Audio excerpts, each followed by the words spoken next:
The evidence seems to indicate that you're watching Dolly Vision. Chopping up Dolly Vision's dreaming real. Two crime scene blast feel so unreal. YouTube madness like share, subscribe. Jack's on fire, burning the world's fire. Where's the baby? Missing shadows crawl. People whisper footsteps down the hall. Fingerprints of the dead, cold as stone. He's got the scoop, there's the route unknown. Dolly Vision headlines, King of Beat. Truth unravels, crackling through the heat. Lost soul shouting, echoes in the night. Mock the truth while live on air light. Chopping up Dolly Vision's dreaming real. True crime scene blast feels so unreal. YouTube madness like share, subscribe. Jack's on fire, burning the world's fire. Where's the baby? Missing shadows crawl. People whisper footsteps down the hall. Fingerprints of the dead, cold as stone. He's got the scoop, there's the route unknown. Dolly Vision headlines, King of Beat. Truth unravels, crackling through the heat. Lost soul shouting, echoes in the night. Mock the truth while live on air light.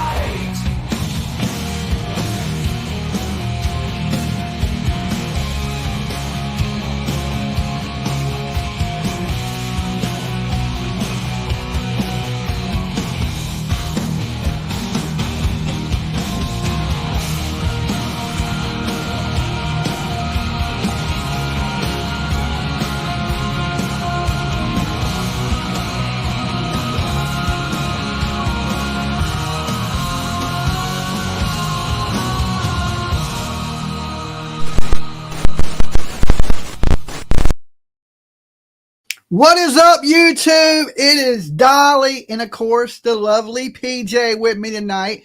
And we are going over some updates on what happened today in the Delphi murder case. Okay, but first, if you're brand new here, right, or even if you've been here 1,000 times, you need to leave your DNA where? On the like button. On the damn like button. And, of course, if you're brand new, sub up, ring the bell for notifications and all that good stuff. Now, a lot of people think that Richard Allen's guilty. Now, Dolly ain't one of those people. I think this is a man with mental health illness that has been railroaded into committing crimes or confessing to crimes that he did not commit. All right. Now, PJ is going to break it down for us and tell us what happened in court today, the latest scoop on Richard Allen and what went down today. Take it away, PJ. Today, they had the psychiatrist that the defense hired on the stand.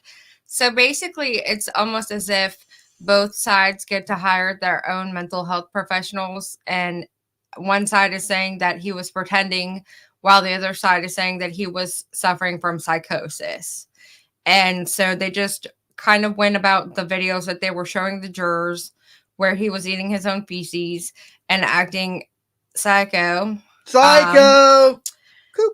And they went into testimony as to how his actions and behaviors are that of somebody that is not pretending, which I can't imagine you can Pretend really, to eat your own poop. Right, like willingly eat poo. And drink out the toilet. I mean, I've been saying that he was, he had mental health issues and that his confessions were things that he didn't do. He didn't really know how Abby and Libby were killed.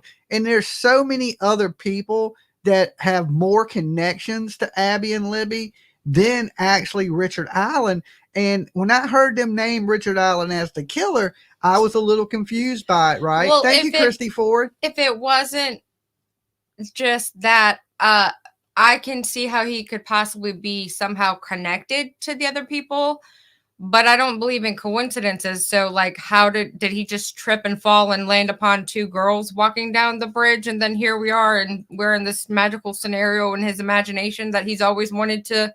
Well, we have a double murder case, right? We have no eyewitness, okay, because the witnesses described a younger person, people that didn't look nothing like Richard Allen. The person that seen the car seen a totally different car than Richard Allen was driving. Richard Allen himself has confessed 61 times to the crime in Delphi, but didn't know any of the details to those crimes. Well, they're trying to say that the white van detail was something that nobody else would know, but that was part of the defense today. They actually brought Brad Weber back onto the stand, and they were asking him questions like, did you go service your ATMs after work, or did you come straight home like you said? And he basically was just trying to elude the questions. When he was asked if he wanted to refresh, because, you know, when you don't remember what you said at a different, and he said, is that up to me? Like, he didn't want to be refreshed. Yeah, they usually ask you, do you want to refresh when you say something that's wrong? And then they want you to go back and look so you can correct what you said. Now, here's the thing. We know that Richard Allen was, for his own commissions, that he was at the trestle that day. Did he see a white van? And a lot of this stuff that he's confessing to, he's confessed to it after his lawyers told them what they have against him. Right. So they'll come in and say... He confessed after the deposition was given to him, and after his psychiatrist was visiting all these YouTube channels, being a fangirl, and getting bits and pieces of the story, and coming back to him and saying, hey, yo, Richard, you got fans out there, bro. Yeah, so a lot of what he was saying is stuff that he overheard or was told to him in the course of, you know, these depositions and the paperwork that he got copies of while he was there from his lawyers. To me, that goes along with how he told his wife that if she couldn't handle this anymore, that he would tell them whatever they wanted to say. It's almost like he was just tossing out something every day. That he would confess to things he did not do. Now, you know, the prosecution said that he had molested his sister. She went on stand today and denied the allegations. Denied that she wouldn't lie for him. Said that she loved him, but that never happened. The bullet also matches a gun that could have been had by Brad Weber. By Brad who was Weber on stand today. You know, both had the same Sig Sauer, which people in chat on last video were trying to tell you was not a cheap gun, which to each his own. But it depends what you consider a cheap gun. Okay, it ain't no Glock. Okay, so you know, and then of course we got the Keegan Kline led these girls out there. Keegan Kline had communications with them. We got Ron Logan with his ex saying that she was hitting the head with a wrench, and that he is the bridge guy. That it's his voice. Then we have Elvis Field saying that if they found spit on the bodies, he might have possibly spit on one of the girls. Yeah. So I mean, we're going to go over this video tonight that Vinnie Politan did. So we're going to do a little review tonight of his things. And I mean, it just looks like basically they don't have anything. And a lot of people believe. Now, some people believe he's guilty. Now, I've heard people say... I can say that I kind of still don't... I don't have him fully cleared in my mind. But if he is, in fact, involved, I have to believe that he didn't... Like, there's no way he did all that by himself. Yeah. And so it's like they haven't really... shown me or connected the pieces, right? Yeah, like I believe the same thing. If you can connect Richard Allen to one of these people that may also be involved, because I have to go get your dog. Okay, go get the dog, and I will pull this video up real quick while you do that. All right, if I can add the screen. Oh, boom! There we go. Lolo's like, y'all are gonna let me take part in the true crime hour, or I'm going to go off. Okay. How dare y'all lock me out of the studio? That's what the dog said. Okay. That's doggy language to let me in, bitches. All right. And Wrangler. We got them both tonight. He was just not having it. Did you hear him knock the gate over? He was ready to come in too. They're into true crime. Okay. And they're true crime puppies. I picked her up over the gate, and he was like, oh, heck no, you're going too. Okay. They all coming in tonight. They're all coming in tonight. So let's jump into this video. And I just want to see if Vinnie is on the same page as us with, you know, there's not a whole lot of evidence. There's a whole lot of reasonable doubt in this case. And are they trying to frame an innocent man? Subject of my investigation is the Delphi murders, a brutal crime in a small Indiana town involving two young girls, best friends, who had their throats slashed. Prosecutors say it was a local CBS worker who did it, but the defense says it was a ritualistic killing by a group of Odinists. Here's the story. It was an unseasonably warm February day in 2017 in the small rural town of Delphi, Indiana. It's not a place where you worry when your teenage kids decide to go on an adventure outside. So when Abby Williams and her best friend Libby German decided to go on a hike near the Monon High Bridge in the middle of the day, no one thought it was dangerous. But when Libby and Abby didn't show up for their ride home, their families began to worry and they began to search. Then the next day, it was the worst news possible. The bodies of these two girls were found, both victims of murder, their throats slashed, one girl naked and the other wearing her friend's clothes. Now, let's take this into consideration that Richard Allen said he shot these girls originally. Right. So he didn't know how they died. He didn't say their throats were cut. He said that he shot them because they had told him they found a bullet. Right. Right. So he said, oh, well, if they found a bullet, they must have been shot. Yep. But they wasn't. So that's, he didn't even know. This would have been something only the killer knew. And just like you said, that Elvis man, right, young boy, he said that he had put sticks around their heads. On Abby, because she was mischievous. Yes. And that is something at the time only the killer would have known. As the investigation progressed over 5 years, there were sketches of the suspect that actually looked like two different people. And there was a video, a grainy video of the killer. Then finally an arrest of the accused murderer, Richard Allen. Allen says he didn't do it, and he also alleges it was a group of Odinists who were actually responsible. But prosecutors believe they have the evidence to convict, including 61 alleged confessions. Will the truth come out, and will Abby and Libby get justice? So in this case, Richard Allen from the beginning has said he's not guilty, right? In his original interrogation and every time in court. But prosecutors say he confessed 61 times. But getting back to his denial that he is, not that you can't prove it, that he's factually innocent, that means someone else would be responsible for all of this. And that raises the specter of, like, well, who else could it potentially be? Who else was there? Vinny, it can be a ton of people, right? I mean, apparently there were several people. Yeah, Ron Logan. You got Brad. What is it? Brad Holder. Brad Weber. Brad Holder. Brad Holder. Two Brads. You got two Brads. You got Brad Weber. You got Keegan Johnny Klein. Messer. Yeah, you got all the Odinism people. All the Odinism people. I mean, there's a ton of people it could be. To me, that brings in reasonable doubt. And when there's reasonable doubt, you have to decide with the defense. Right. And you know what? I saw a comment about this from one of the Karen Reed people on one of our videos like this. And they said, how is this any different than when there's reasonable doubt with Karen Reed? And I kind of stopped and I was like, I can see kind of what they're saying. Well, Karen Reed is totally different. They're trying to frame some police that didn't have nothing to do with it because Karen Reed was a drunk. This is a whole different scenario. Karen Reed people will try to use anything for their leverage or their advantage. They'll blame your grandma. They'll blame your grandma because they're a cult. You know what I'm saying? So, guys, if y'all are just tuning in, don't forget there's almost 500 of you here. Thank you, Nina, for being the first one on the train tonight, the Dolly train with PJ. It's the PJ train, too. It's the PJ Express. Dolly is blessed. And Nina, you are guest. All right. You didn't know I was a poet like that. You didn't even know.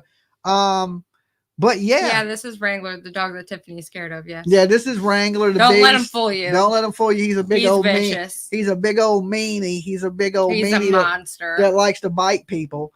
So anyway, his favorite pastime. There's a lot of people this possibly could be. Richard Allen. They found somebody. Connect them together. I mean, first start with Elvis, who said, hey, if my saliva comes up, just know that I did it, basically. So like, how is he connected to, he's actually connected to Brad Holder, whose kid was dating Abby. So then how is Richard Allen connected? Like, if you can connect those people for me, I'll believe it. They're not, because Richard Allen, they found a fall guy because Richard Allen, they knew had mental health problems and they used him as a fall guy. They wanted to wrap this up because the national attention, but it had been going on so long. I don't know why all of a sudden they just said, hey, we're going to wrap this up. TJB357 has been a member for 15 months.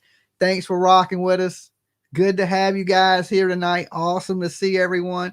And we got Benny stopped at a crazy part where he looks a little drunk. So let's go ahead and play this. Okay. We can't do cousin Vinny like that. That day. I want you to take a look at this.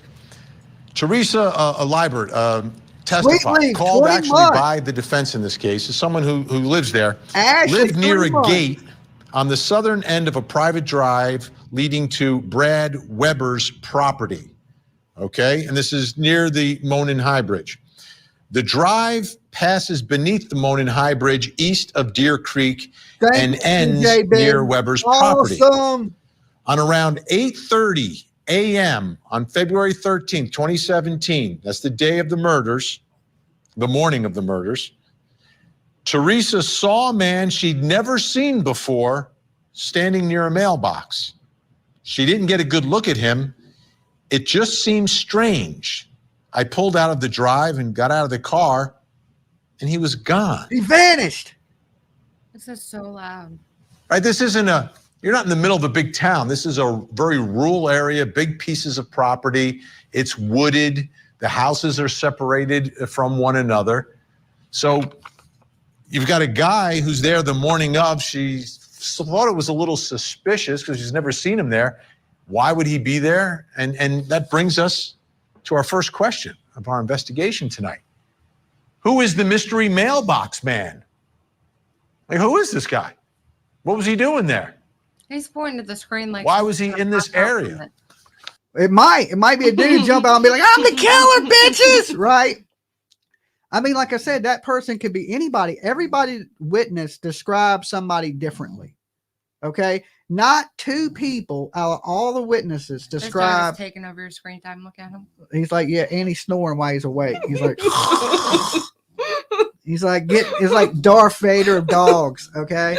He had a nose job. He's self-conscious. It's okay, Rangy. It's okay, Wrangler. We still love you, even though you breathe like Darth Vader. Okay. But anyway, the bridge guy could be anybody. I mean, every witness described what they seen. He didn't have blue eyes. Yeah. He had curly hair and he was young. Curly haired, he young, was tall. blue eyes. He was driving a Comet. You know, just different things that don't add up. I truly believe, other than their confessions, if they could get these confessions thrown out, they absolutely have nothing on Richard Allen. Nothing. Well, no, see, people in chat are saying they all said that on the stand that he was the person that they seen, and then someone said Turtle's still not convinced RA's the bridge guy.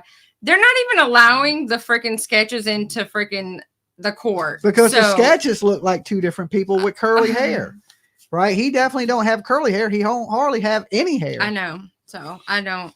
It's weird. However, let's get to some of the details. Joining us to discuss all this, Court TV's senior producer, Barbara McDonald, and criminal defense attorney and host of Defense Diaries podcast, Bob Mata. Both of them in Indiana, both of them inside that courtroom. Thank you so much for being here. Let's start, Bob, the mailbox. Who is this guy, this mailbox man? We don't know. We don't know. There was no real identification of him. It doesn't look like law enforcement really followed up on the tip much. That was kind of the theme with Liebert in terms of, you know, she saw this, she did her best to report it, and there was really no follow-up. That seems to be kind of a running theme with a lot of this investigation. Obviously, the defense is pretty critical of what was done and what wasn't done and what should have been done. So unfortunately, we don't know much about it other than the fact that she came off as very credible and she didn't come off as somebody who would, you know, basically get a bad enough feeling to call law enforcement and report it without her getting a serious vibe about it. So it's strange. You know, the timing's weird. And then we had another witness that testified shortly thereafter that was talking about another strange situation that also seemed off to him. So it's hard to know, Vinny. We don't know. Don't show yourself, Lolo. They're euthanizing animals that be on YouTube. You don't want it. They done took out a squirrel, a raccoon. Next, they're going for They're kicking chihuahuas. cats. Right? They're eating the cats. They're eating the dogs. They're killing squirrels and raccoons. Nobody's safe right now, Lolo. And the bridge guy is still out there somewhere. Okay. Oh, it is. So, Barbara, it's 8:30 in the morning in this area. Like, none of us have been there. You've been there. What's going on at 8:30 in the morning near the this I guess near this road near the Monin High? Yeah, we have the bridge guy, the mail guy, the killer guy, the CBS guy. We have the comic guy. We got all kind of guys in this one, right? But what we don't got is any evidence about who killed these girls. Yeah. High Bridge. I mean, you're not in the middle of a town, are you? It's kind of No, you're actually some distance away from town. You're a couple of miles from where the high school is located. And this happens to also be the road leading to this mailbox area where Abby lived. She lived further down on the road, perhaps a half a mile away. But this is all on the south end of that bridge, southeast side of the bridge. And yeah, there's only a handful of houses back there. The road leading to the private drive has maybe 3 or 4 homes on the left-hand side. And then when you get to the private drive, you can either continue on that private drive or you can turn to the right, and there's a couple of more houses over there. But going down that road, you can see the guy in the white van going down that road. He has to go right by that bridge. Yeah. So if they were hanging out at the bridge, the guy driving Brad Weber, he had to go right by Abby and Libby. Yep. You know, when they were on the bridge, and that would have been before they were kidnapped, or they would have been all farther away where he wasn't able to see them. Yeah. So at some point, they hadn't been kidnapped yet, and he had drove by this bridge and seen them. But they're not particularly close together, and there's a huge field right there as well. And it's not the mailman. Let's on the cross-examination, she was asked, so you're telling us around 8:30 a.m. on this day, you and your husband were coming home and saw a man you had never seen before, but you didn't see his face or a photo of him? And she answers, yes. And there was also a question from the jury on this as well. And the jury's asking, because there was no school on that day, and that's why Abby and Libby are there, right? Could the person by the mailbox have been a student? And she said no. So, Bob, let's get back to this. So there's never trust a mailman. They're postal. Okay. They be postal. You got to watch. Go postal? Well, they're postal. They're the mailman. You got to watch the mailman. Now, you're out in the middle of nowhere and you see a dude. That is strange. It seems like you would call authorities or something, especially on a private driveway. I mean, they had that trail camera that came out the other day that had a person in the visual. That was a firefighter, though. Yeah, well, a searcher. They seemed like they wanted to hide that for some reason. I guess because if the camera caught the searcher, why didn't the camera catch the killer? They claim it's on the opposite, or it's pointed in the opposite direction, I think.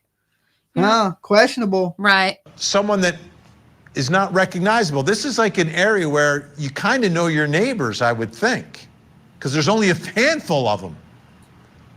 Yeah, it's very rural.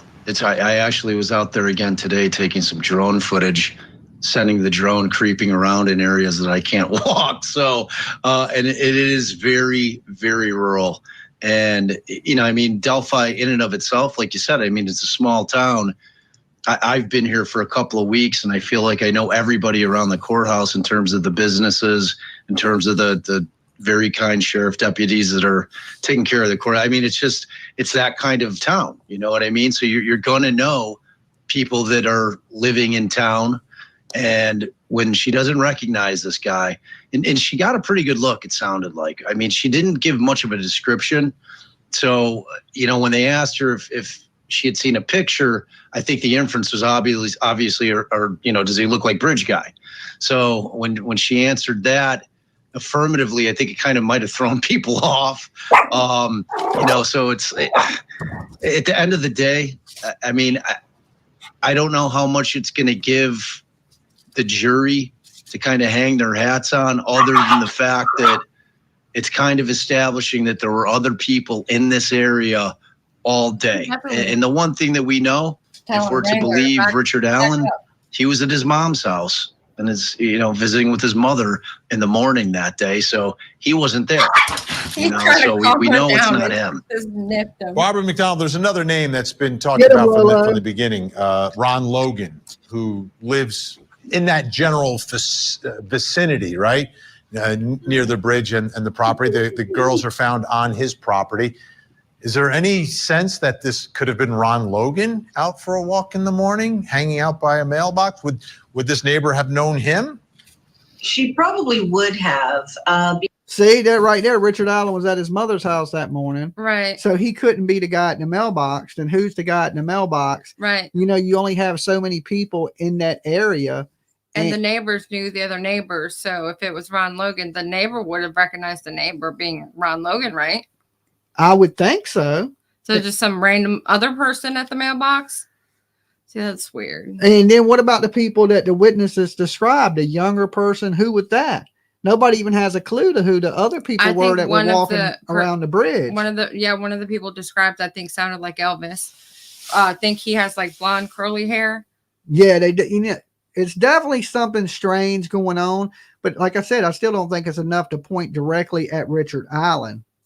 Because most of the neighbors around that area do all seem to know each other. They are people who've owned those properties for very long periods of time.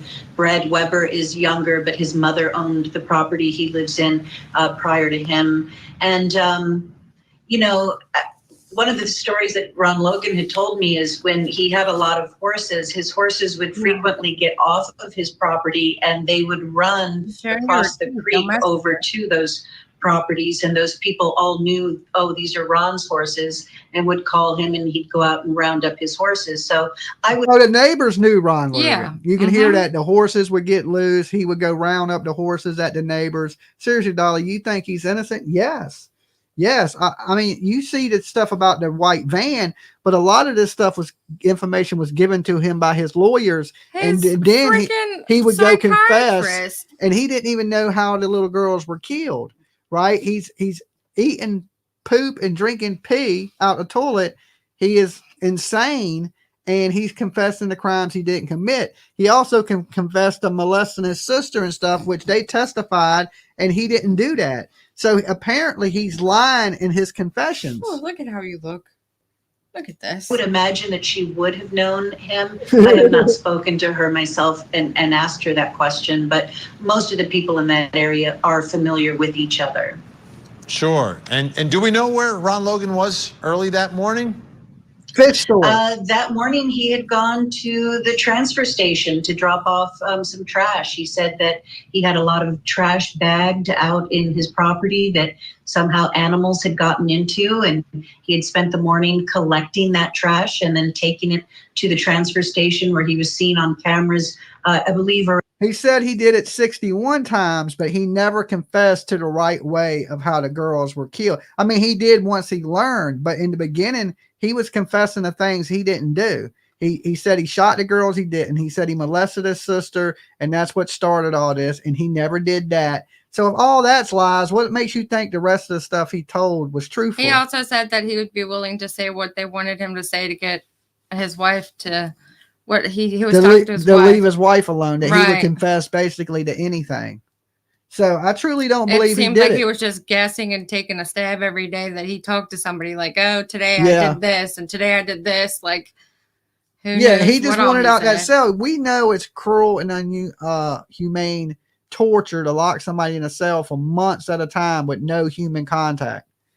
And then force medicine into him when he's not been convicted. He's not even been convicted of a crime yet.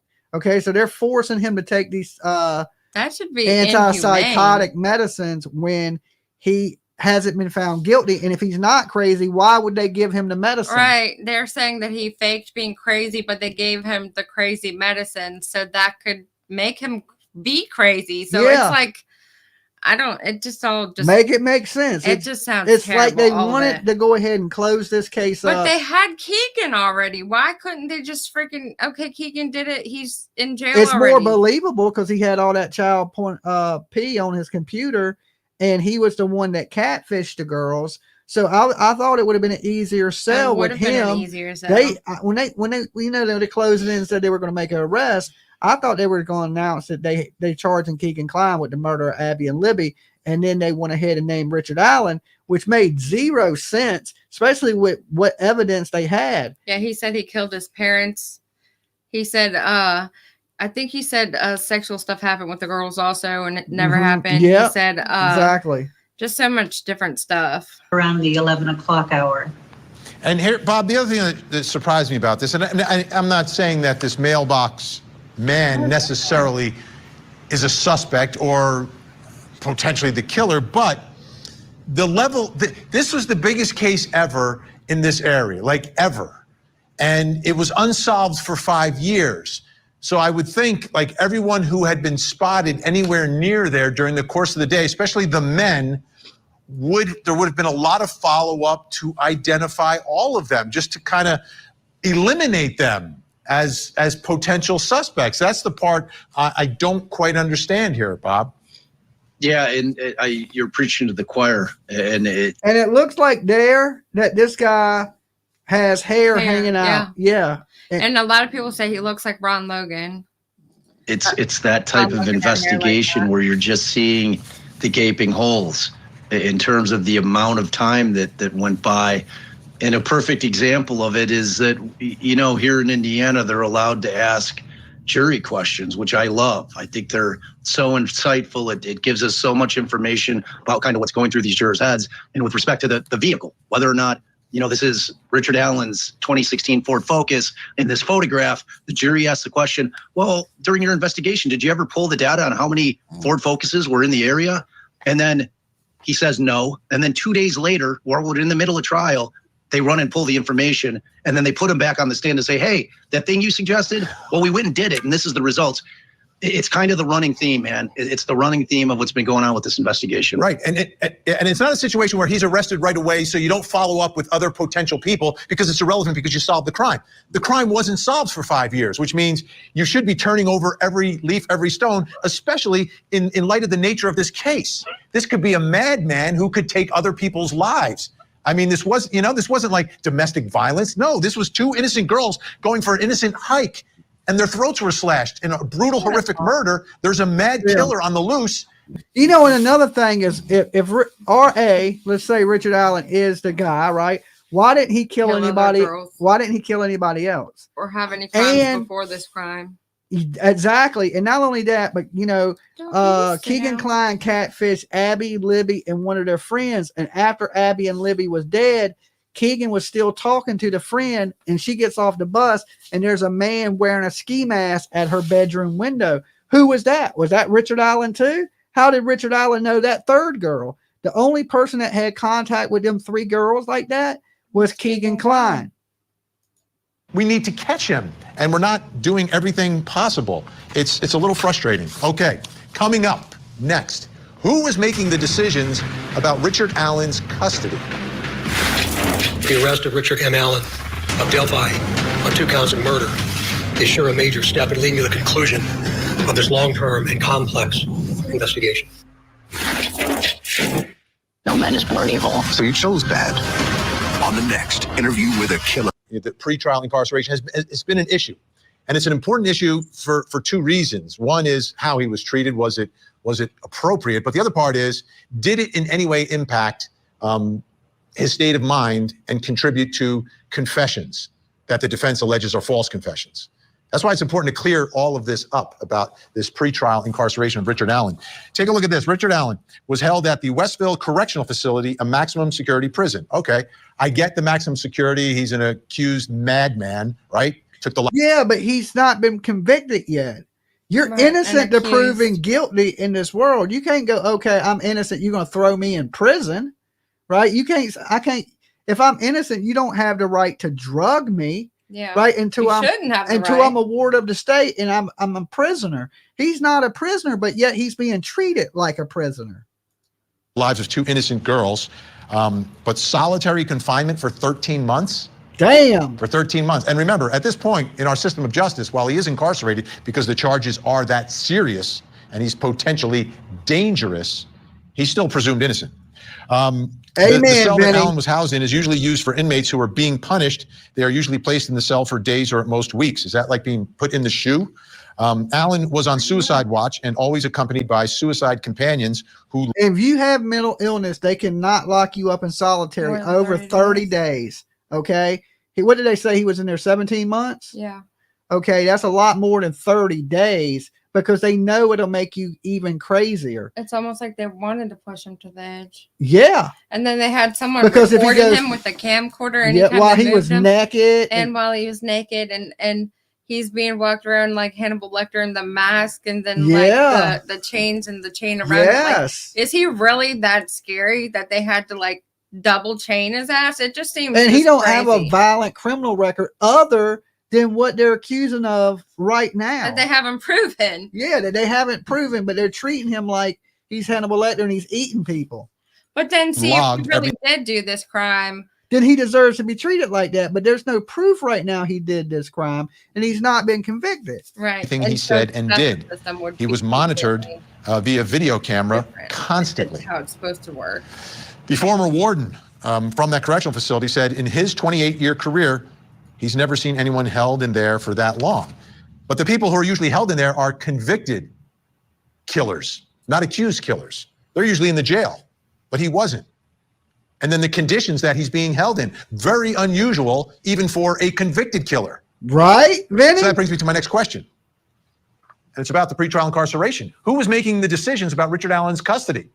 Who's deciding what he's allowed to do, what the conditions are, solitary, lights on, all of that?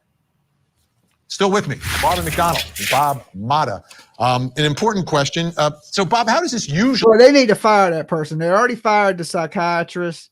Whoever they fired that guy. The warden, they fired the warden. They should, because people shouldn't be treated like this. One, he should have been housed in the jail until he was convicted. But I mean, at the same time, the judge is the one that freaking refused his transfer request. The judge is a witch. Okay, looks like she does. She's the one that runs the cauldron while the Odinists are dancing around it in black robes. Something weird and strange is going on. I don't believe the Odinists did it, but I do believe there's some strange, let's convict this guy with no proof no matter what, because we want to get this behind us. Usually go down. We have 666 people. Well, I mean, typically you have pretrial detainees held in the county jail, whatever county they've been arrested in. They're typically kept there. It's pretty rare to have pretrial detainees, people that are presumed innocent, to be in prison, which is where convicted felons go, and to have them there for 13 months, and then to have them there for 13 months in solitary is frankly unheard of. What if they're on suicide watch, though? What if there's an actual concern that he might take his own life? Yeah, I mean, they'll keep him in SAG for a bit. But this was a whole different level. This A-pod that he was in was like the worst of the worst are going there. So the people the inmates that they weren't able to keep in Gen Pop because of behavioral issues or other things that may have gone on, and they just can't control them. This is where they put them. So he's in the worst of the worst. It was referred to as the hole, as you kind of aptly noted. You know, it's exactly what you're thinking. It is. It is the most secure cell in the most secure prison in the state of Indiana. And really what was kind of running this thing is he was what they call a safekeeper. So they had entered an order early on without him having an opportunity to get in front of a judge, by the way, with the safekeeping order that was entered early on in the case.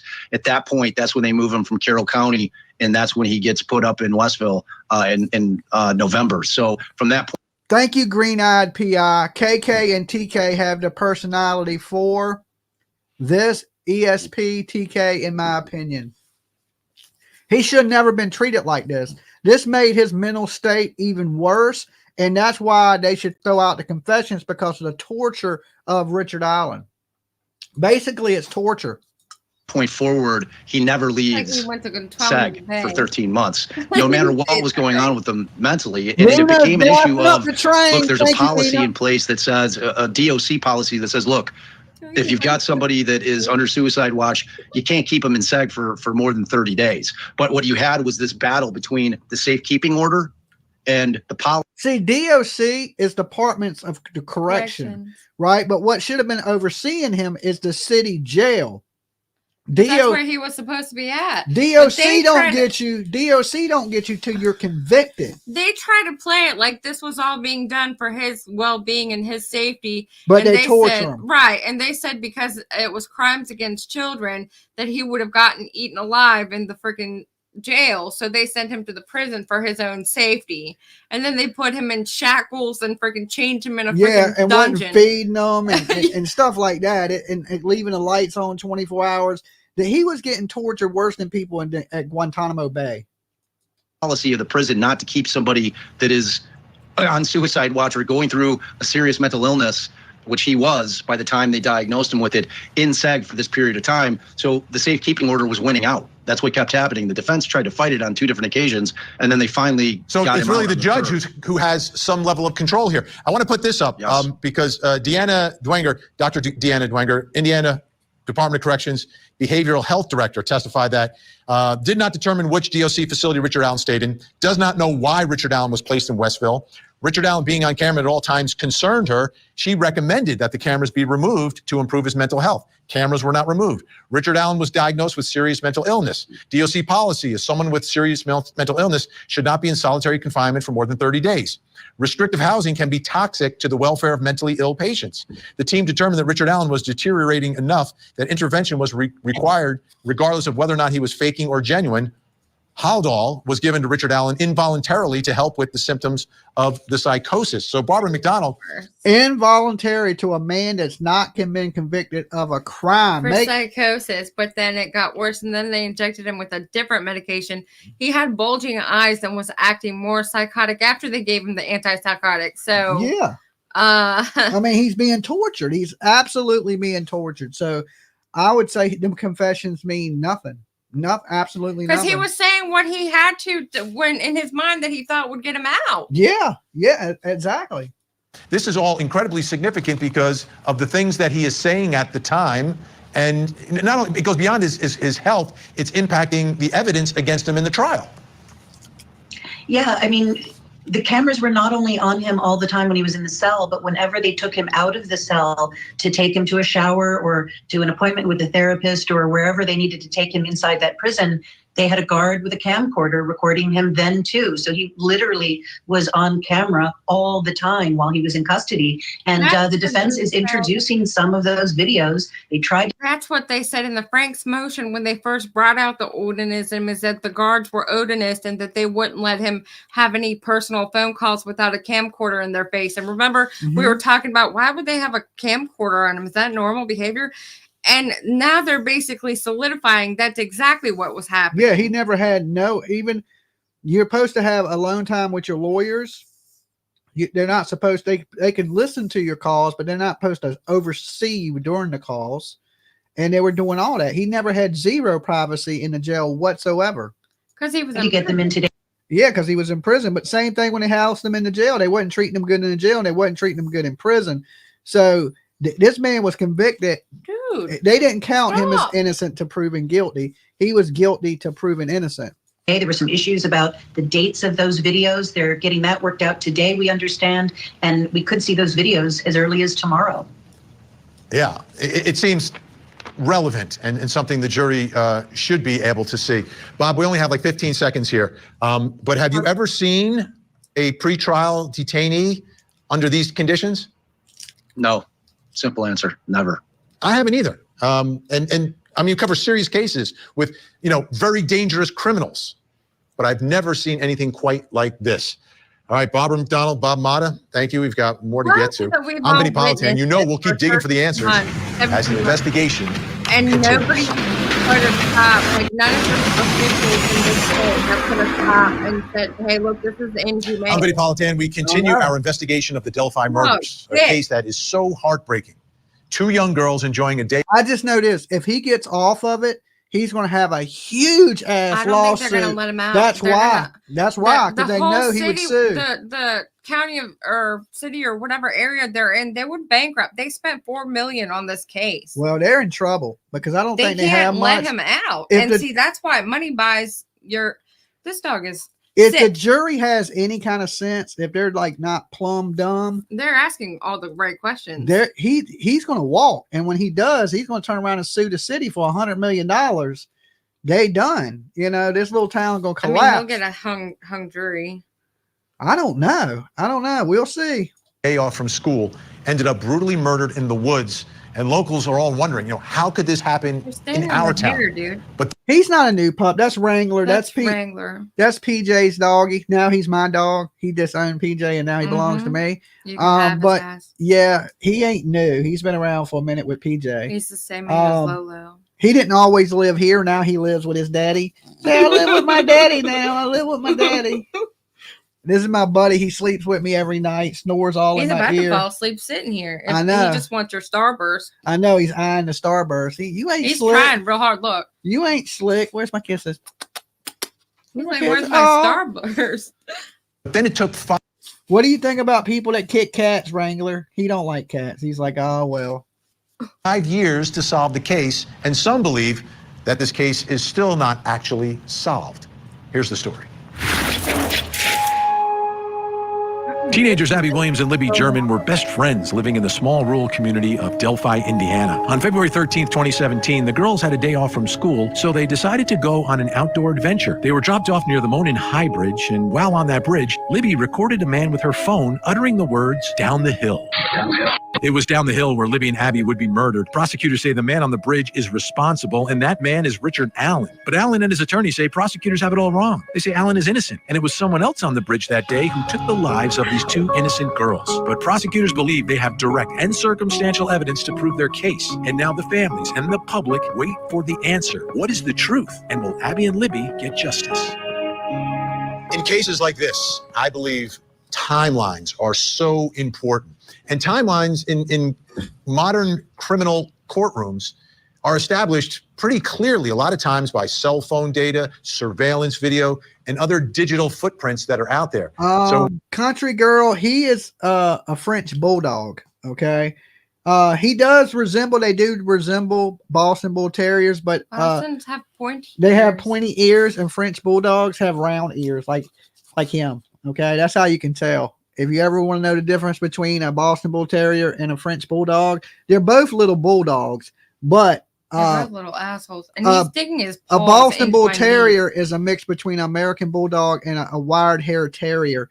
He is a old English Bulldog, and I don't know what he's mixed, but makes a Frenchie. Oh, he's a French Bulldog. these days we're getting. Does he speak French? Absolutely. Oui. Every time you eat something, counts. Every time you eat something, look, he thinks it's we. All right. So he's like, yo, we eating that. So definitely he speaks French. Timelines that are much more specific and definitive in cases. I want you to take a look at what we put together here in terms of a timeline.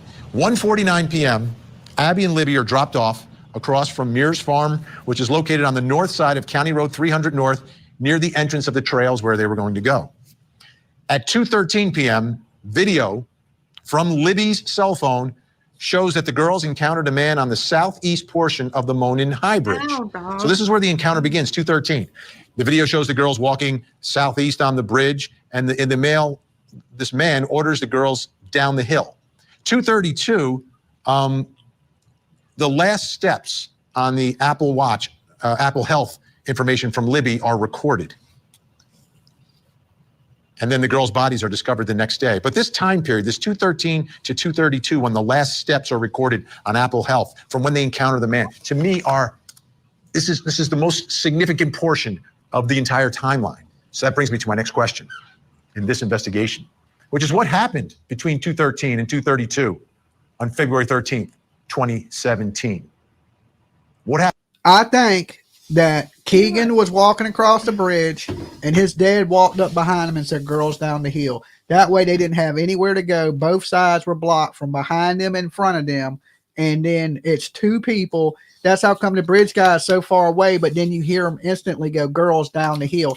That dude didn't even have enough time to walk across the bridge to say that. So it had to be two people. What do we know? And what does the evidence lead us to think based upon everything that we've learned in this case? What happened between 2:13 and 2:32? With us to help figure this all out, Court TV senior producer Barbara McDonald, who's there in Indiana and inside that courtroom, and the YouTube live streamer behind Gray Hughes Gray investigation. Hughes. Gray Hughes, who's been covering the story from the beginning. And BJ said, "Oh, this whiny bitch."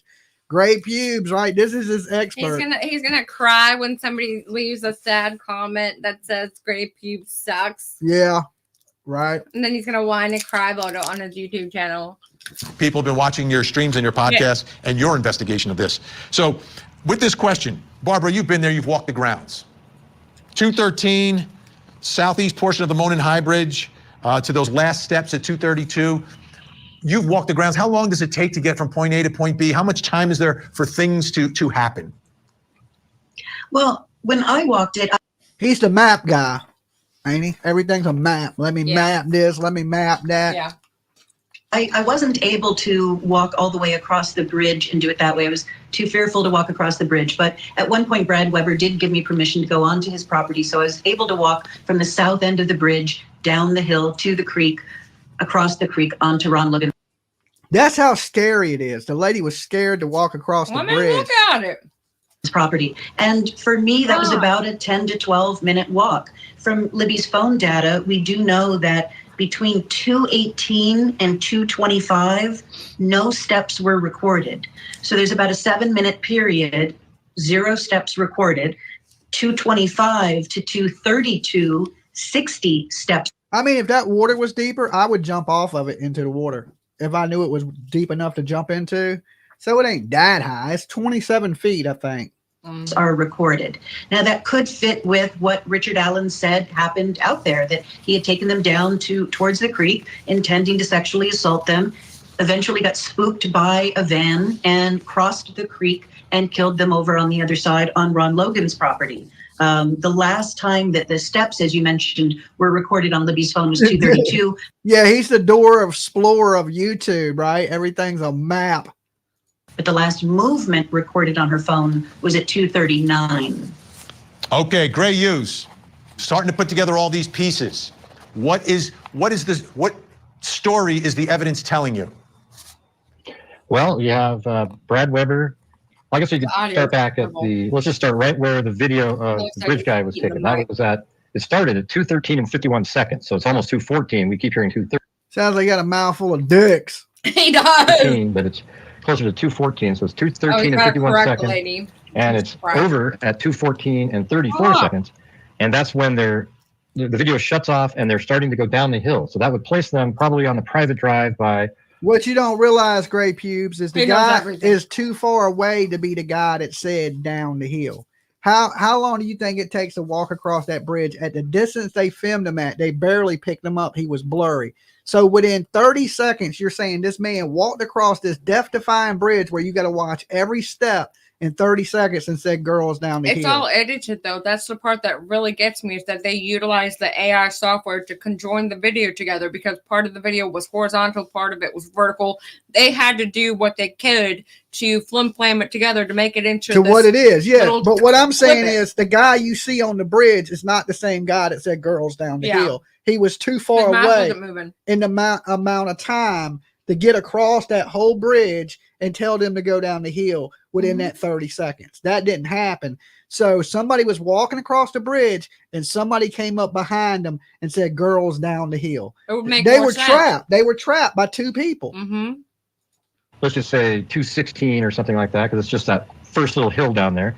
And then I would say probably, let's just do another minute or two. So they're 2:18. They're at the low level on the flat below the bridge. And then I personally always had this theory that there's sort of this corner there where you have the. Oh, Lord, here we go with his theories. All right. Private drive and the creek almost kind of merged there. And I always thought that was a place where he intended to assault them. And then the girls tried to escape and they chased him. But now it turns out that he took him down the hill there. And he was going to assault them. This is what he said in his confession, that he racked his gun, he took the girls down the hill, and well, if he racked his gun, they're genius. Bullet wouldn't be at the crime scene. Yeah, the bullet would be right there where unless he it racked the magically gun. traveled along with them while they walked. Unless he racked it there and then he racked it somewhere else. But this guy is believing the confession of a man that is mentally unstable. So right there, it shows you he don't know what the hell he's talking But I about. mean, he's saying his theories. So yeah, I mean, I give him that. It's a theory. It's a shitty one. And that he was going to assault them down there, but then he got interrupted by a van. And it turns out that Brad Weber, who got off work at 2:02, and he said it takes maybe 20, 25 minutes to drive home. And then he went to services a couple minutes to get to the car. So 2:04, add 20 minutes. So you got 2:24 to like 2:29 or so. He's driving by.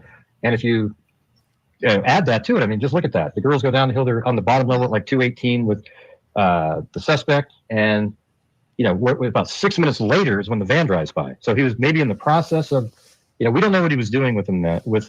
Well, what we do know, though, is that one of the girls is found naked. The other girl is found wearing like a quarter mile from there. Okay, Right. she wasn't found naked at the bottom of that hill, right? So he wasn't trying to sexually assault them. Then they wasn't cut there because the blood is a quarter mile from the bridge. And it wasn't one of them drained of all blood. Like that just doesn't.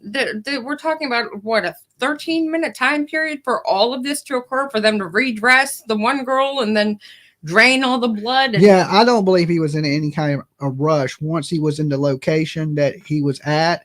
I don't think he got scared off. That's something he's confessed to that he didn't do. We know this crime scene was staged. He took the time to take the girl's clothes off. He didn't sexually assault her. There was no signs of trauma to her, that area. You know, y'all know what area I'm talking about. He also put them clothes onto Abby, right? So he wasn't in no rush. I don't think he ever ran off. He also said, you know, he raped his sister. He never did that. So if you going, I bet you Gray Pubes believes he raped his sister, even though his sister got up there and testified that that never happened. Because some of these people just don't have brain cells, right? And I'm the dude that smoked weed for 20 years. And I'm like, damn, these people are stupid. Abby's found wearing Libby's clothes and Libby's not wearing any clothes. Right. I'm wondering if that's happening. They throw out all the evidence and they just go, oh, well, he confessed he had to do it. Right? Yeah, Vinny didn't. That's what Nancy did. Vinny didn't know. That's kind of what I feel like Nancy did. You can tell Vinny don't believe the confessions. You can tell he don't believe it. In that 2:18 time period, or if it's happening at the scene where they are ultimately found murdered. What are your thoughts, Greg? Yeah, well, it is interesting how, you know, it seems like the phone stopped moving at 2:32 and 39 seconds. So it stopped moving. At least that's what they said. Stopped moving. That's what I have down is 2:32 and 39 seconds. She had a different number there, but I think when he finally got across the creek, he did what he intended to. Where did he get that big ass, cheap ass microphone? That mic, his mic sounds horrible. It always sounds like that. I mean, it's muffled and like he's eating it. Like, damn, dude. I mean, you're supposed to be a core TV expert. Be an expert in making your sound better. To do on the other side, and I think he, using the gun, forced them to undress. He dresses like a high school football coach. He looks like a tennis player that can't run. I mean, I hate having to talk about this, but, you know, he forced them to undress, and at some point, he allowed Abby. He got a sun visor on in the house. To redress herself, because I believe, just based on the crime scene photos, that she was still alive when she was killed after being redressed. Abby to redress herself. And that's why there's so little DNA, because I don't know if he actually. This dude will make you stupider listening to him. Okay, he will make you dumb just listening to his shit. It's all right. Okay, he can talk. It's okay. Physically touched like Abby, and other than the stab wounds that he used on both girls, but he dragged Libby, it seems like, a little bit, so that would be the only time that he would have had to have touched Libby, is just when he moved her a little bit at the crime scene. Barbara McDonald? You know, it's just, that dude lives in a fairy tale And world. he's the one that was being talked to by the psychiatrist. So he's the one that should have actual pertinent information based on what she was getting from Richard and telling back to him. I mean, the psychiatrist was going to this dumbass dude's channel and watching him. That shows you why the psychiatrist is so damn dumb right there and don't have a job now. Yeah. She deserves to get fired for watching shitty YouTubers that don't know what the hell they're talking about. But I don't like, how does that even make sense? He believes that he allowed Abby to get dressed because he's dumb in Libby's clothes while she just watched Libby just get dragged away with no drag marks. We can't. That is his brain. on drugs. That is your brain right there. Gray Hughes is your brain on drugs, people. Okay. Yeah. Barbara, what are your thoughts about the clothing and where it's found? And to me, this is an important part. Like, was this, I've always looked at it, was this a sex crime? And what I'm hearing, it sounds like it was perhaps an attempted sex crime that perhaps wasn't completed. Listen, they put stupid people on true crime shows so Vinny sounds smart. Okay, you got to make sure that your host sounds to be the smartest. So you don't put a bunch of smart That lady people. sounds smart. Yeah, the lady, she's one of the producers at damn Court TV, right? Of course, she's probably got a college degree, smart as a fucking can be. And then you got this idiot that makes them sound smart. Okay, that's how they do it. That's has to be. I mean, that's what I would think. But the question is, where was it taking place? On which side of the creek? Well, all of the clothing was found on the northern side of the creek, the same side of the creek where the girls were found on Ron Logan's property. So it seems to make sense that they likely crossed that creek while still dressed. And then once they got over into the general area of the crime scene. Not according to Gray Pubes. They were playing damn shirt roulette. All right, you take this shirt, I'll put it on this. You know, they didn't do all that right at the bottom of the bridge. He forced them girls down there. There was two of them, right? The dude that came up behind them, probably Keegan and his daddy, and they walked these girls out into the woods and did what they were going to do with them. That's what they did. Like Grace suggested, that's probably where everything happened. That we did hear testimony that there was no real blood on the clothing that Abby was wearing, except for what was immediately at her neck area. And so the implication is that she was wearing those clothes and laying down when she was attacked. And I just want to confirm, so there's no evidence in the first place where he perhaps stops with the girls. There's no evidence or physical evidence that's found there, and no one really knows that exact location? They never cordoned that off and really searched it the way they searched the crime scene. They searched the area about, I believe it was about a football field size area right where the bodies were found. But there wasn't a lot of searching done on the other side of the creek. There was some, but nothing was found that we know of that relates directly to the murders or to the girls. Gray Hughes, what lingering questions do you have about this time period that we're talking about here? Things that you would really like to have the answer to. He's thinking right now, Vinny, I want to overlay a map over a map so I can look at a map. That would make it much clearer for everyone, including this jury. Well, it'd be great to have a surveillance shot of Weber's van driving by at a specific time. Then you would know precisely when it was. I'm also kind of curious because it sounds like in Richard Allen's confession that we don't need you, Gray. We got Google Maps. Okay, everybody got maps. We don't need the map guy. He always said that he had a bullet in the chamber, and then when he was on the bridge that he racked the slide. So that means a bullet would have came out there. Always said it. Did they ever use a metal detector underneath that bridge to see if there's another .40 caliber bullet? Well, if he didn't have the gun chambered there, genius, and he racked the gun, it wouldn't eject a bullet. Okay? It don't eject a bullet when you rack the first bullet when the gun is uncocked. Okay? So there wouldn't be one. Thank you for having common sense. Okay?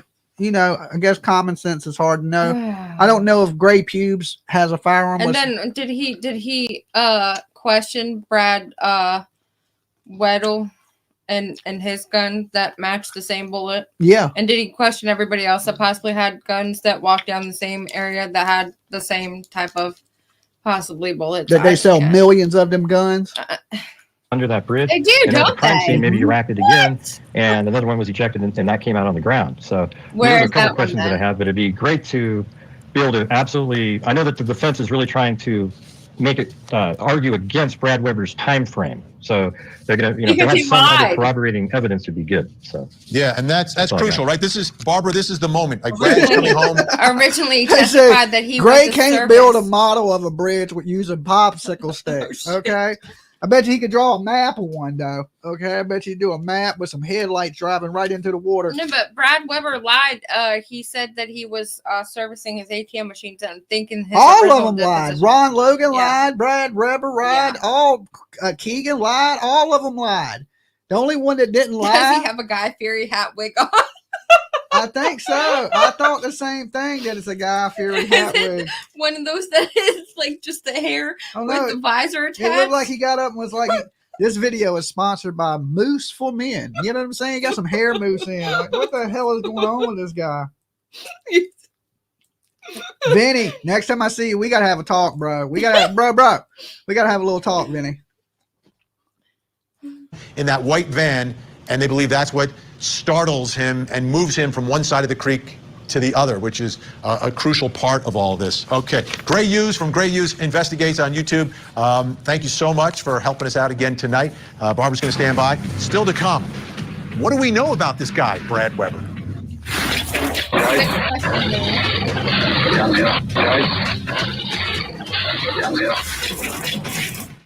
Next week on Opening Statements. Did a husband kill his wife by setting her on fire? We're getting you ready for the day.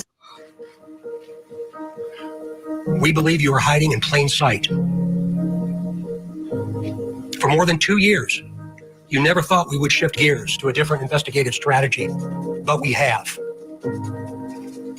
We likely have interviewed you, or someone close to you. We know that this is about power to you, and you want to know what we know. The Nazi One mustache day- isn't it, bro? You will. Oh my God. A question to you. Look at that. What will those closest to you think of when they find out that you brutally murdered 2 little girls? 2 children. Only a coward would do such a thing. And he was in town, if you believe Richard. Well, T, you don't have to agree with me. This is not an echo chamber. You're entitled to your opinion here. You know, I'm not trying to convince you that he's innocent. I'm just stating my opinion, just like you're stating yours. You're entitled to say you don't believe it and to explain to us why he's guilty. You know, I'm giving you my reasons why I think he's innocent. So I'm not here to argue with anybody about his innocence or guilt. I just come here to discuss my opinion, and I leave the chat room open for your guys' opinion. I respect y'all's opinions just as much as I hope y'all respect mine. Sometimes we're going to disagree. We're adults and we don't share a brain. So we're going to see things different ways. And the way I see it is this man is being railroaded and there's very little evidence against him. You may see it totally different. And I respect that. Richard Allen is the killer, working at CVS. Actually helped process some of the photos for Abby and Libby's memorial. I heard he Live in a gave small them town, folks. free. Small town. Speaking of the small town, Rosemary said I subbed and unsubbed to him on the same day. Yeah, I did that the first day, and it was like 15 minutes. The only time I sub to people that I don't like is when I want to say something in their chat room. Oh, And then I'll unsub subscribers them. only. Yeah. God. Brad Weber, an important witness in all this, his property close to the scene where all this is happening, and was driving his van back that afternoon. What do we know about him? Let's take a look. Brad Weber owns property off of County Road 625 West near the Monon High Bridge. February 13th, 2017, worked the first shift at Subaru near Lafayette from 5:41 a.m. to 2:02 p.m. Then he drove home. Took about 20 to 25 minutes driving a Ford Ecoline van. And it's believed that van drove by, and Richard Allen, according to prosecutors, startled by it and then switched his locations. No, I don't believe the girls knew the people that was approaching them, because I think when the guy started walking from the far end of the bridge, it concerned the girls. That's why she broke out the phone and started recording it. But what the guy was so far away that it wasn't him that we hear talking. They were looking at that guy crossing the bridge, and somebody was able to walk right up behind them while they were looking at the other guy. That's why I believe there's 2 people involved. That's the reason they were able to control 2 girls and 1 girl didn't run. They were trapped. There was nowhere they could go. There was somebody behind them, and if they would have tried to run across the bridge, there was somebody in front of them. So that brings us to our next question, because Brad Weber is there at the scene in a white van. What do we know about Brad Weber? What do we know about this guy? Right? Remember, again, I go back to this. If you guys are just tuning in, make sure you like. We got almost 800 people And we here. only have 398 likes. And only I'm over it. 398 likes. Listen, we work for likes over here, right? So make sure you give this video a like, even if you dislike my face. You got to love PJs, right? That's worth a like, even though I might give you nightmares. PJ won't, okay? and Lolo won't, right? Put Or this dog in Rangy. a headlock. He's all right. Was unsolved for Makes 5 me years. sound. So anyone who's in the vicinity of here had to be looked at, had to be investigated. So still with me, Court TV's senior producer, Barbara McDonald, and joining us, criminal defense attorney, host of the Defense Diaries podcast, Bob Mata, both in Indiana. I don't believe they had defense wounds because one person was holding them down. That's truly what I believe. That They two might have been people. out cold. That's the way they were able to move them without dragging them.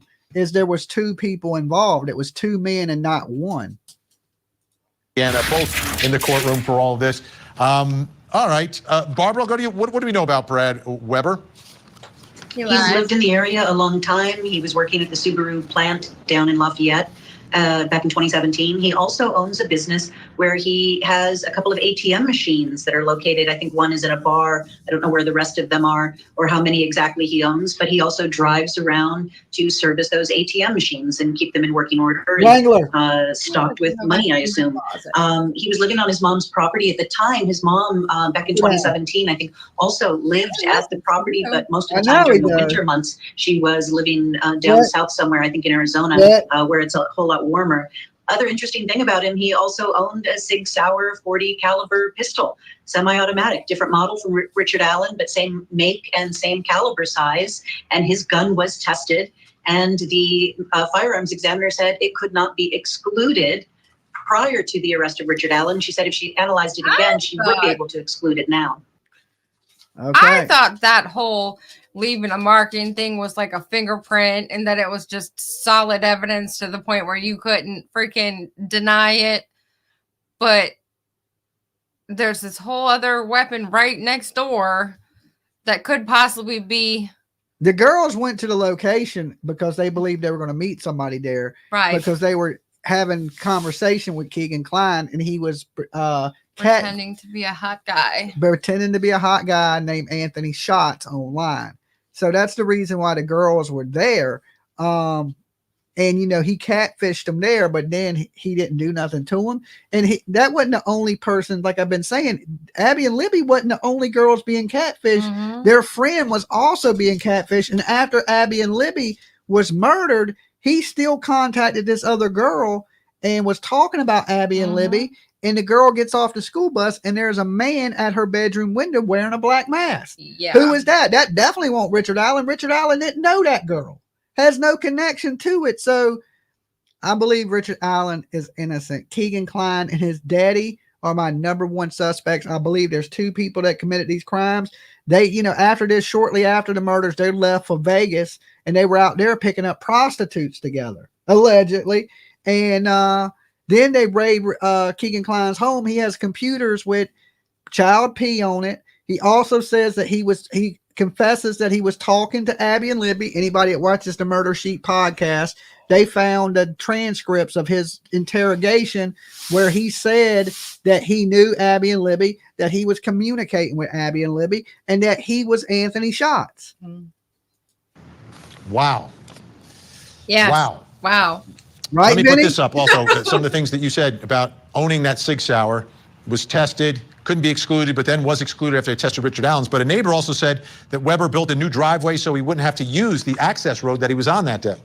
So here's the thing, Bob, like an obvious person to look at, to question, but it does seem, based on the timeline of everything that we're looking at here, he would have an alibi if he's at work at Subaru. It would seem so. And I think ultimately that was what cleared him. What it shifted to is now he has been, and his van really they've become the focal point of the state's case. They both had access to the computer map. Okay. They pinned it on Keegan Klein, but his dad, when they asked him in the interview who had access to your computer and your phone, he said the only other person other than me that had access was his father. Okay. Keegan was trying to pin the shit on his daddy, basically. And the daddy, of course, was acting like he didn't have no clue at the time. So they arrested Keegan. But both of them were pervs. Both of them, like I said, after these murders, they went to Vegas. They're the only ones that fled. Mm-hmm. They're the only ones that left Delphi. They went to Vegas for a while. Was that, like I said, was out there allegedly picking up prostitutes, sleeping with prostitutes together. So they had some type of perversion with him. You know, you're sicko if you're checking out this child pornography and things like that. And, you know, most normal dudes, they can go out and pick up a woman. They don't need to go get prostitutes. They have decided to put all their chips in. They've gone all in on Brad Weber, and they're using the statement, the most detailed statement that Monica Walla wrote up, that she says that Richard Allen. So they're using a possible suspect to convict another guy that has mental health issues. But All why? right? It's just crazy.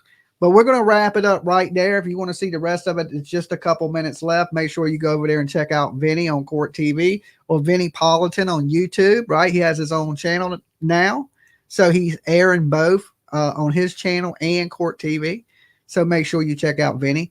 Cousin Vinnie, awesome YouTuber. I'm glad to see him on YouTube other than just Court TV too. You know, I'm still going to leave with the same thoughts that Richard Allen is an innocent man. I know some people in the chat, we disagree. And listen, in the comment box below after this video, tell me why you think he's guilty, right? Is it just the 61 confessions? I mean, because basically that's all you have. And then a lot of people say he's bridge guy. I don't think he's bridge guy. I don't think he's the guy that said girls down the hill. Them are two different people. I would hate to have these people at my jury if I did something, because he's so fuzzy, and just the hat and the build, and it could possibly be hair. And then when you do a lineup and put Brad Holder, Ron Logan, Richard Allen, they all could be the guy. They all have the similar hats they wear in different photos. Like I could pull up a hat just like that on Brad Holder, like right now. And so it's like, it could be really any of them, and you're not able to really truly see his features. Me, that's reasonable doubt. It is. It's a lot of reasonable doubt. It's like, that's their key. Because I've been watching the chats. I've been watching like all of the lawyers that talk about stuff. I listen to that lady that does her updates every day for like 5 hours. I speed it up, but I mean, I listen to it all. So I've been kind of looking to see why some people really feel so convicted at the guilty verdict, and they're like, oh, he's the bridge guy. And I'm like, it's hard to get past somebody that confesses, but when you understand that he was locked in a room by himself, he was being tortured, he was being drugged, he said, I will tell them what they want me to say. Absolutely. So from that point on, I'm thinking his desperation is at that level where he's about to spit out some nasty intel that he possibly could think of to be like, okay, now can I get out? You know, like, it's like he just was at that level of insanity. I look at it like this: with this amount of reasonable doubt, can you put a man in prison for the rest of his life when there's all this doubt?